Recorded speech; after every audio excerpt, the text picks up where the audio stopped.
I'm Captain Starlight. Remember to like and subscribe for more great Fun with Captain Starlight content 3 times a week.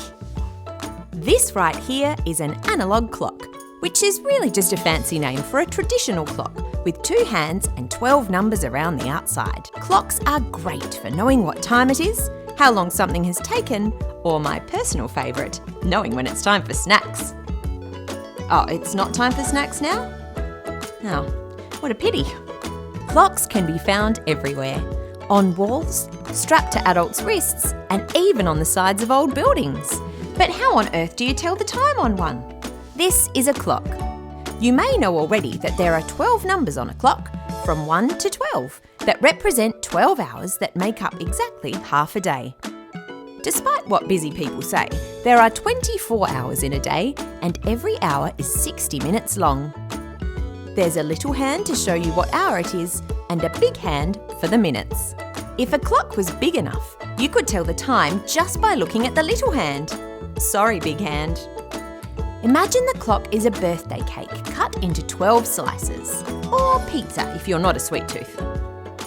Each slice is an hour. When you get to the end of the first slice, that is 1 o'clock. Then 2, 3, 4, 5, 6, all the way to 12 o'clock.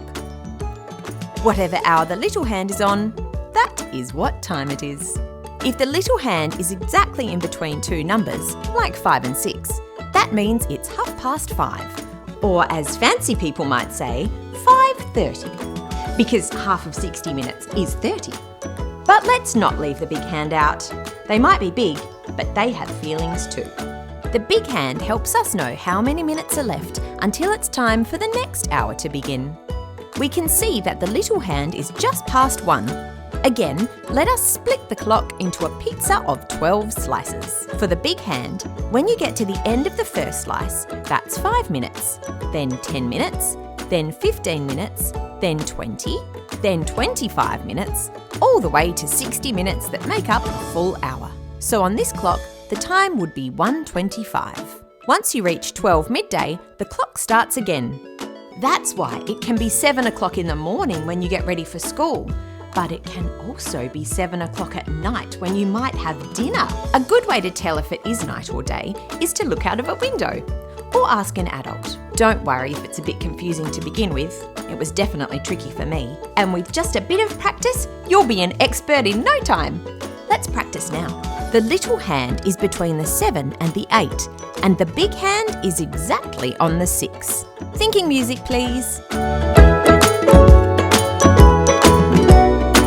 And that's time, please. The time on the clock is 7:30. How did you go? Let's try one more. The little hand is almost at the 10, and then the big hand is on the 9. What time is it? Thinking music, please.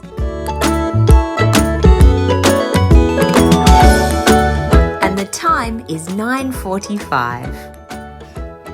Well done. You can now read clocks. Henry the Clockman would be proud. Oh, would you look at that? I've got to go. I'll see you next time. Get it? Because clocks tell time. Okay, I'll see myself out.